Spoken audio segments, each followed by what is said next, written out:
Eunice POV. Maaga pa ako nagising para pumasok sa university. Sobrang naiinis ako sa mga kaibigan ko. Nasaan kaya sila at hindi sila nakasama doon sa mga nahuli? Maaga pa lang pero nasira na kaagad ang araw ko. Ang alam ko, may event ngayon sa school. Wala naman akong sinalihan kaya manunood lang ako. Ate, alis na po ako.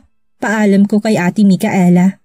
Sige, ingat ka. Sagot naman niya sa akin. Opo ate.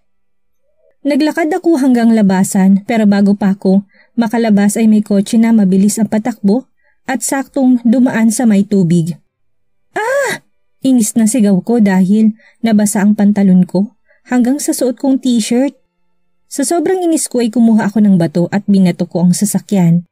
Hindi naman ako magaling bumato pero natamaan ko ang side mirror niya.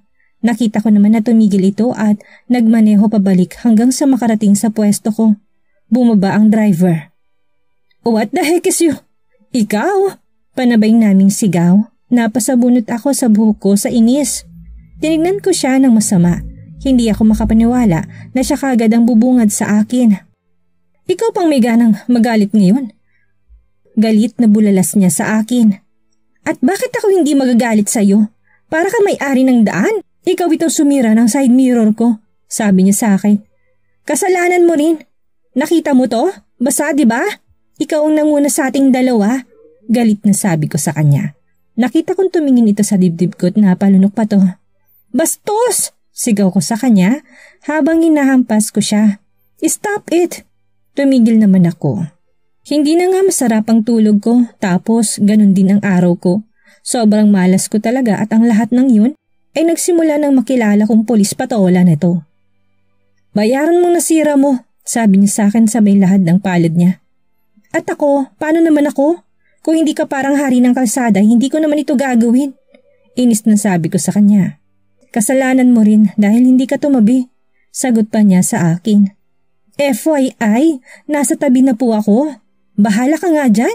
Inis ko siyang tinalikuran para bumalik sa bahay at magbihis. Pero hindi pa ako nakakalayo may humila sa kamay ko at kagaya pa rin kagabi ay nilagyan niya ito ng posas. Ilan bang kailangan kong bayaran? Walang ganang tanong ko sa kanya. 10,000, sagot niya sa akin. Ano? 10,000? Ang mahal naman? Gulat na gulat ako sa presyo. Magbayad ka na, kaysa ikulong kita, sabi niya sa akin. Para matapos na ay kinuha kong ATM ko. Iniabot ko sa kanya. Sa'yo na yan, siguro kasya na yung ipon ko pambayad sa'yo. Walang emosyong sabi ko sa kanya. Saktong 10,000 lang din talaga ang ipon ko. Hindi ako tumitingin sa kanya. Sige na, kunin mo na yan. Para matapos na tayo at may pasok pa ako, sabi ko sa kanya. Kinuha naman niya ang card ko. Pagkatapos ay tinanggal na niya ang posa sa kamay ko.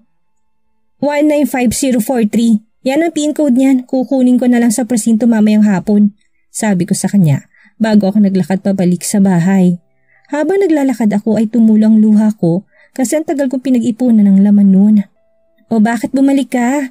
Ano nangyari sa'yo? Nag-aalalang tanong ni Ate Micaela sa akin. May nangyari lang po ate. Sige po magpapalit lang po muna ako, sabi ko kay Ate Micaela. O sige, magsabi ka kapag may problema. Ngumiti naman ako kay ate. Nang matapos na ako magbihis ay pumasok na ako sa university. Pagdating ko doon ay hinanap ko kaagad ang mga kaibigan ko. Mabilis silang nagsipagtakbuhan nang makita nila ako. Siguro'y alam na nila na may nagawa silang kasalanan sa akin. Hindi ko sila hinabol dahil alam ko na lalapit din sila sa akin. Tumambay muna ako sa my garden. Tumabi sa akin ang kaklase kong si Mike. Hi, sabi nito sa akin. Hi, saad ko rin sa kanya. Bakit nandito ka? Hindi ka ba manunood ng cheer dance? Tanong niya sa akin. Manunood ako, may inaabangan lang ako ng performance. Sagot ko sa kanya. Hinihintay ko kasi na si Desra ang mag-perform. Asawa siya ng kaibigan ni Kuya Leroy na professor dito. Tanging kami lang ang nakakaalam. Ikaw, bakit ka nandito? Tanong ko sa kanya. Napadaan lang ako dito, then nakita kita kaya nilapitan na kita. Nahihiyang sabi nito sa akin. Ngumiti naman ako kay Mike. Sa totoo lang, gwapo ito varsity pa. Kaya medyo nag-aalinlangan din akong kausapin siya dahil sa dami ng tagahanga niya. Mauna na ako sa iyo ha, sabi ko dito. Samahan na kita, mabilis na sabi niya. Ikaw ang bahala. Naglakad kami ng sabay papasok sa venue ng event. Masaya kaming nanonood pero natigil ang program nang biglang naaksidente si Daisy. Grabe yung kabang naramdaman ko para sa kanya. Mabilis kong tinawagan sina Ate Micaela para ipaalam sa kanila ang nangyari. Nagpasya na akong umuwi at dahil naalala kong card ko ay dumaan muna ako sa presinto. Good afternoon po sir, nandyan po ba si Chief? Tanong ko sa information desk nila. Wala pa siya, nasa labas pa. Sagot sa akin ng pulis na pinagtanungan ko. Sige po, hihintayin ko na lang po siya sa labas, sabi ko sa pulis. Tanging-tango lang ang sagot sa akin. Mayroong puno sa labas ng presinto kaya doon na lang ako tumambay. Naupo ako at sumandal muna.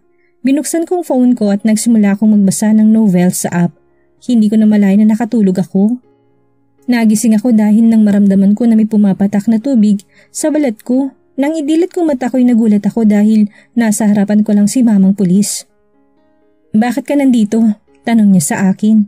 Napatingin naman ako sa hawak niyang hose. Nandidilig pala to ng mga halaman. Kukunin ko lang yung ATM ko. Walang kagana-ganang sagot ko sa kanya. Kumain ka na ba? Tanong nito sa akin. Ano kunik nun? Ibigay mo na lang sa akin para makauwi na ako. Sabi ko sa kanya. Hindi ko ibibigay sa'yo. Tara na, kumain na muna tayo. Sabi nito sa akin. Wala akong perang pambayad. Saka sakto lang na pampamasahe ang pera ko. Ibalik mo na lang ang ATM ko para makaalis na ako. Hindi ko naman sinabi na ikaw ang magbabayad. Ayaw mo bang magmerienda? Tanong niya sa akin habang nakapamulsa. Bakit mo ako ililibre? Pagkatapos yung pera ko rin ang ibabayad mo. Ibinigay ko na nga sa'yo yung ATM ko para makapagbayad ako sa'yo. Kasi hindi ko talaga kayang makita o makasama ka. Kung ayaw mo ibigay, sa'yo na lang yan. Nag-aaksay pa ako ng oras sa pagpunta dito. Mahabang litanya ko sa kanya. Inayos kong sarili ko para umuwi na. Nagulat ako nang hawakan niyang kamay ko. Nilagay niya ang ATM ko. Sige, umuwi ka na. Pasupladong sabi niya at naglakad papasok sa loob ng presinto. Napatingin na lang ako sa ATM na nasa kamay ko. Napaisip tuloy ako, tama ba na tumanggi ako sa alok niya? Umalis na lang ako at nagpa siyang umuwi na. Nakuha ko ng kailangan ko, kaya wala nang dahilan para manatili pa ako sa lugar na to. Nagulat pa si Ate Micaela dahil maaga ako nakauwi. Napag-alaman ko na may bisita ngayon si Kuya Leroy, matalik raw niyang kaibigan. Eunice, pwede mo ba itong ihatid sa may pool area? Pulutan niya nila kuya mo, utos sa akin ni Ate Micaela. Sige po ate. Sagot ko bago ako naglakad papunta sa likod ng bahay. Habang naglalakad ako ay may bigla akong nakabangga. Nung iningat ko ang ulo ko ay nagulat ako. Ikaw? Anong ginagawa mo dito? Galit na tanong ko sa kanya. Hanggang dito ba naman sinusundan mo ko? Galit na sabi ko kay mamang pulis. What are you talking about? Ikaw, bakit ka nandito? Bakit naman kita susundan? Ang kapal mo rin no? Hindi ko na siya hinayaan na tapusin ang sasabihin niya. Todo hiling pa ako na wag na siyang makita pero ito siya yung nasa harapan ko na naman. Tapos nandito pa sa bahay nila ate. Sa inis ko sinamaan ko siya ng tingin. Hindi ko maiwasang mainis dahil yung ipon ko na ipinambayad ko lang sa kanya. May problema ba, Eman, Eunice? Biglang dumating si Ate Micaela. Wala po ate, pasensya na po kayo. Dadalhin ko na po ito sa loob. Sabi ko kay ate at mabilis na naglakad papunta sa pool area. Medyo naiilang ako dahil ramdam ko na may nakatingin sa akin. Inilapag ko sa mesa ang pulutan nila kuya at mabilis akong pumasok sa loob ng bahay saka dumiretso sa silid ko. Diyos ko, bigla akong nahiya sa damit ko. Normal na kasi na kapag nandito ako'y nakashort at sando lang ako. Sira ulo talaga yun. Ramdam ko na nakatingin siya sa legs ko. Pero bahala siya, makinis naman to kaya walang dapat ikahiya. Hindi naman ako nagtagal sa silid ko dahil kailangan kong bantayan ang kambal. Paglabas ko'y nasa sala sila. Umupo ako sa sahig para bantayan sila. Biglang umilaw ang phone ko kaya tinignan ko. Nag-text palang kaibigan ko. Gemma, Besh, sama ka ba? Me, saan? Sa bar. Ayoko, tapos mamaya iiwan nyo na naman ako. Bes, hindi nito cheap bar, medyo high standard na. Hindi ko naman naiwasang hindi mapangiti sa chat ng aking kaibigan. Alam niya kasi na hindi na talaga ako papasok ulit sa mga bar na kagaya ng pinuntahan namin. Besh, ayaw ko talaga. Ayaw ko makulong ulit. Sige na Besh, bukas pa naman ito Pwede ka pang magpaalam kay ate mo. Birthday ko kasi Besh, kahit yun lang regalo mo.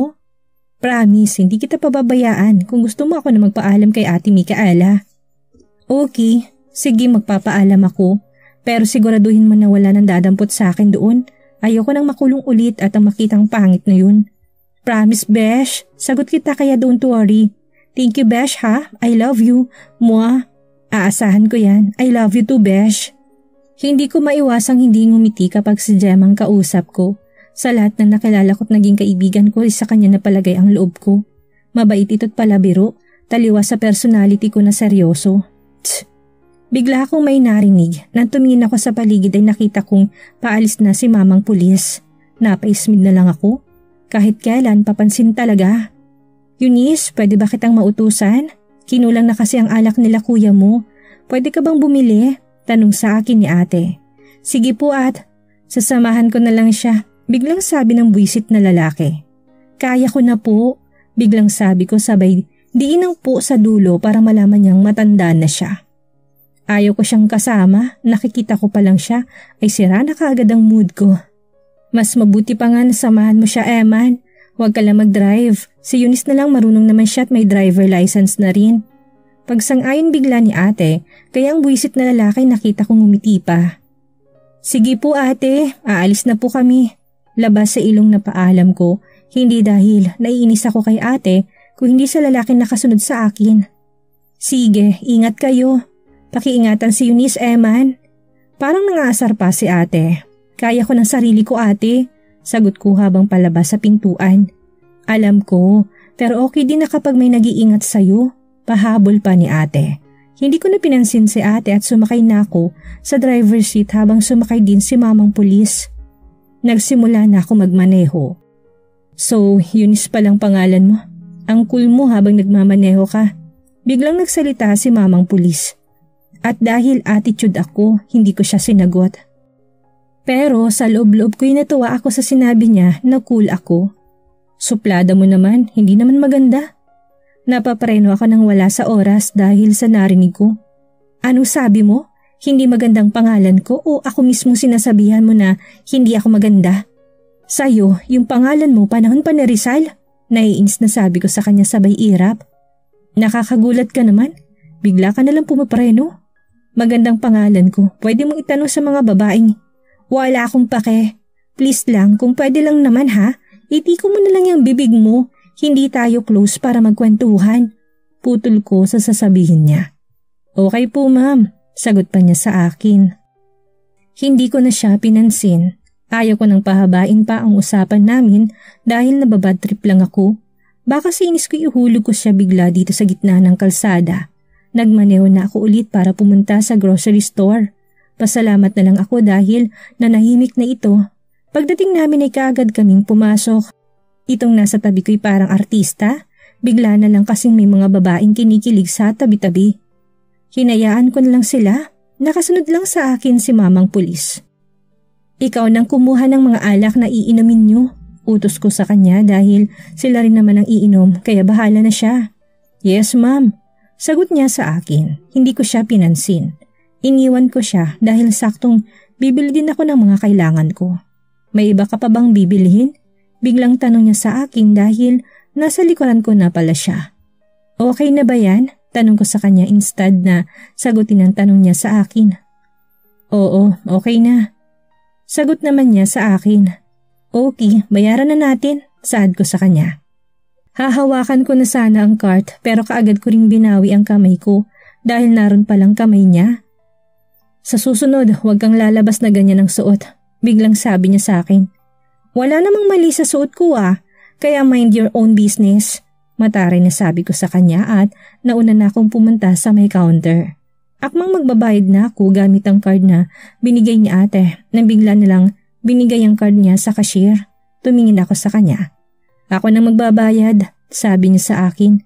Pero ako na, kami naman ang iinom niyan. Putol niya sa sasabihin ko. Hinayaan ko na lang siya. Hiniwalay ko ng mga binili ko dahil sariling pera kong ibabayad ko doon.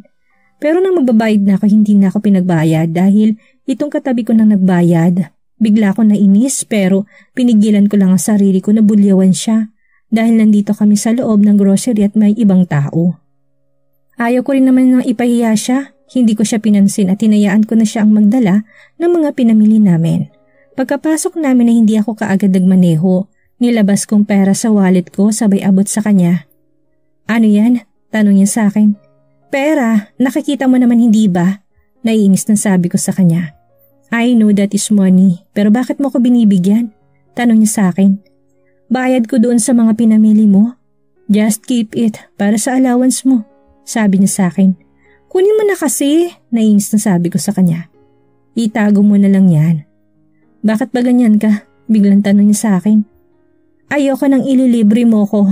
Ayoko na may nagbabayad para sa akin. Kaya kunin mo na to. Seryosong sabi ko sa kanya. Pero gusto kitang ilibre. Kaya sana hayaan mo na lang ako. Saad pa niya, kaya hindi ko na napigilan ang sarili ko. Bakit ba hindi mo maintindihan? Ayoko nga kasing nililibre ako.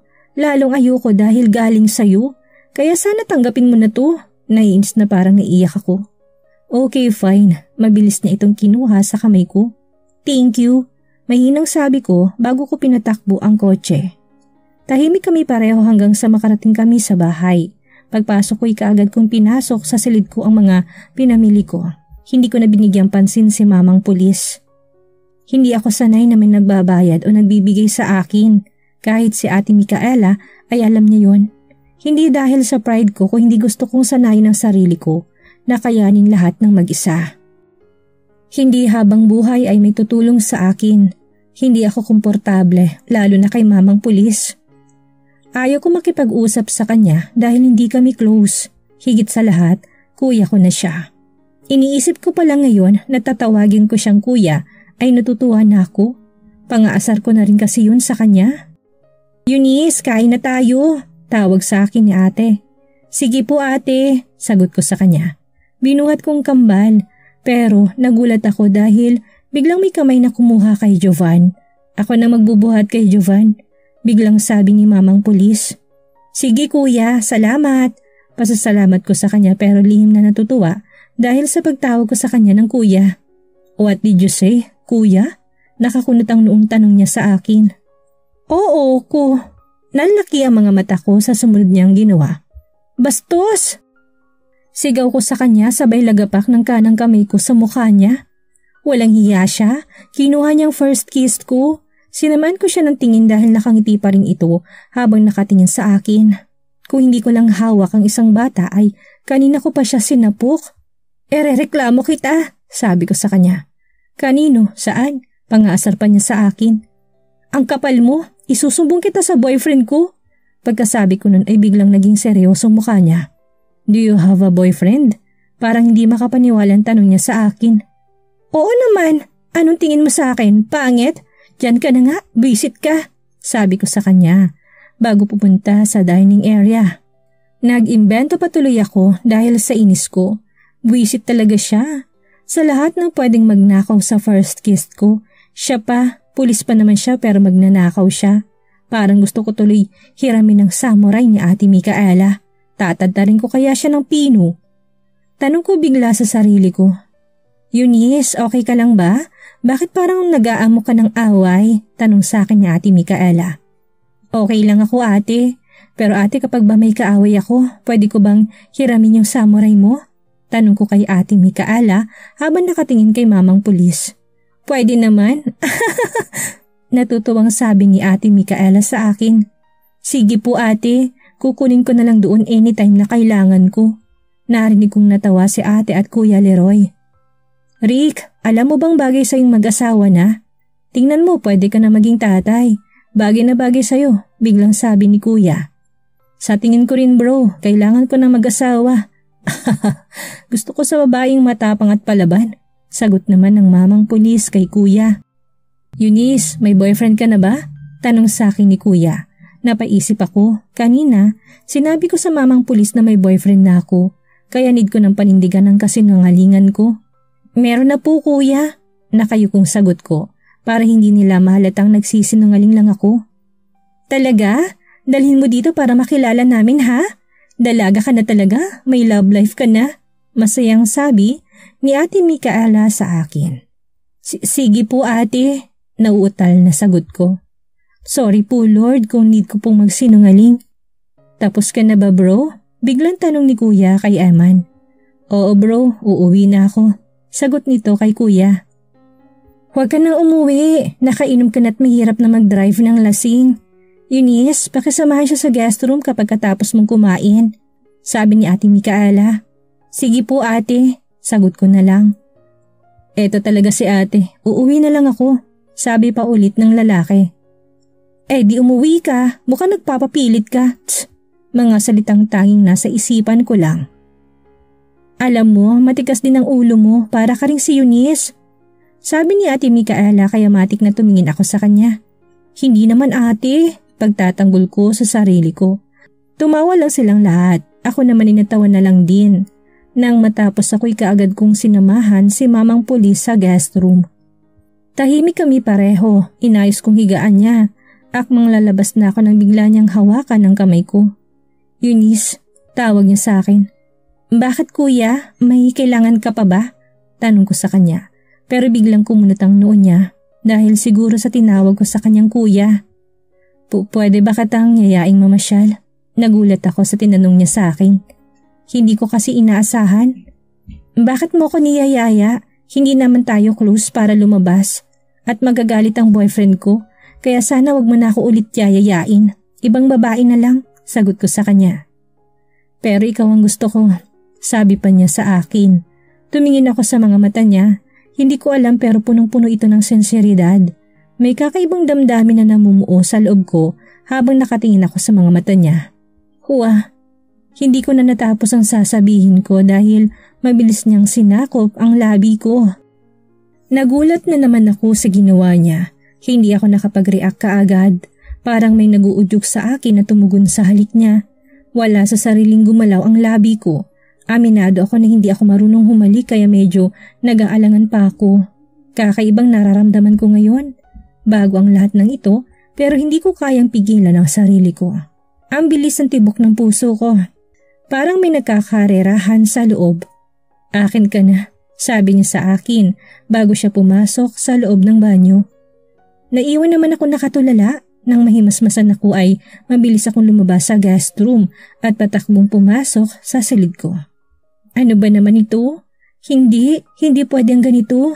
Ayaw ko sa kanya. Kasalanan mo talaga to. Bakit ka kasi humalik pabalik? Kausap ko sa sarili ko sabay sampal sa bibig ko. Aray! Napasobra pang pagtampal ko. Wish ko na hindi ko na siya makita bukas. Lagi ko na lang hinihiling na hindi siya makita.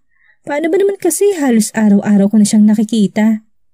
Humiga ako sa kama ko at binuksan kong phone ko. Nagulat ako dahil may text message galing sa anong number. Unknown.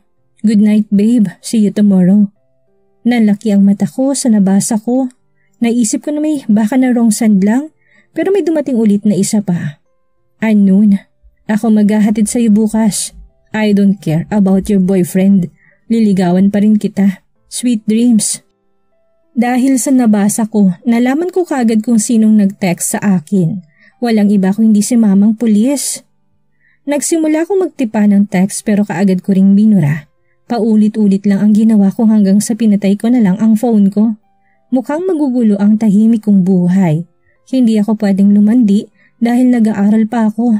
Ayaw ko rin sa kanya. Ayaw ko nga ba? Dahil simula nang makilala ko siya, hindi na siya mawala sa isipan ko. Pero sigurado ako nakagaya rin siya ni Kuya Leroy na babaero. Nagbago lang naman si Kuya noong makilala niya si ate. Maaga pa rin akong gumising kahit na ang toto'y puyat ako. Nasa kusina ako at magtitimpla ng kape ko. 9:00 ng pasok ko. Pwede mo rin ba akong timplahan babe? Nagulat ako dahil biglang may nagsalita sa likuran ko.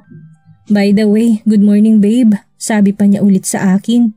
Hindi ako sumagot pero kumuha ako ng isa pang tasa para sa kanya. Gusto kong kutusan ang sarili ko dahil hindi ko kayang kausapin o kontrahin siya. Nagsimula na ako magtimpla ng kape naming dalawa. Wala man lang ba akong good morning babe? Tanong niya sa akin. Napabuntong hininga ako sa sinabi niya. Tinulak kong tasa papunta sa kanya, saka ako lumabas sa kusina. Pumasok ako sa silid ko para kunin ang mga gamit ko. Nag-ayos din ako ng konti bago ako lumabas. "Oh, aalis ka na ba, Eunice?" Tanong sa akin ni ate. "Opo ate, may kailangan pa po akong asikasuhin." Sagot ko kay ate. Baka may date pa siya bago pumasok. Pang-aasar ng kasama nila sa bahay. "Mag-almusal ka na muna bago umalis." "Sumunod ka na," seryosong sabi ni ate sa akin. Alam ko na kapag ganun ang tono ni ate ay seryoso siya. Wala naman talaga akong gagawin. Iniiwasan ko lang talaga si Eman. Dahil na rin nahihiya ako sa nangyari kagabi. Nagmukha kasi akong malandi kahit na wala naman talaga akong boyfriend. Tahimik lang akong sumunod kay ate kahit na sa pagkain ay tahimik lang ako. Hanggang sa natapos ako ay hindi ako nagsalita. "Aalis na po ako ate," paalam ko sa kanya. "Sige, ingat ka," sagot sa akin ni ate. "Isasabay ko na lang siya, Micaela," biglang sabi ni Eman. "Mas mabuti pa nga. O sige, mag-ingat kayo." Hindi na ako nagprotesta dahil alam kong wala rin akong magagawa. Baka mainis lang sa akin si ate at yun ang iniiwasan ko. Tahimik akong sumakay sa kotse ni Eman. "Ang tahimik mo, may problema ba?" Tanong niya sa akin. Hindi ako nagsalita. Wala akong lakas ng loob na magsalita. Mas malakas din ang tibok ng puso ko. Umurong bigla ang dila ko. Nawala ang lakas ng loob ko. "Dahil ba sa nangyari kagabi? Sorry for kissing you. Alam ko na mabilis ang lahat ng ito pero can you give me a chance? I know that you don't have a boyfriend. Kasi kung may boyfriend ka sana, marunong kang humalik," sabi niya sa akin. Napatingin ako bigla sa kanya. Hindi ako nagulat sa sinabi niya na wala akong boyfriend kung hindi doon sa hindi ako marunong humalik. "Hindi pala ako marunong? Bakit ako pang kinukulit mo?" Naiinis na sabi ko sa kanya. "Ako na lang magtuturo sa'yo," sabi niya, sabay halik sa labi ko. Tinulak ko siya dahil baka may makakita sa amin. "Huwag kang halik ng halik, baka may makakita sa atin." "Bibigyan mo na ba ako ng chance?" Tanong niya sa akin. Anong gagawin ni Eunice ngayong mukhang hindi siya titigilan ni Kuyang matinik na pulis? Magkaroon kaya ng sparks sa pagitan ng matinik na pulis at supladang dalaga? Yan ang ating aalamin sa susunod nating kabanata.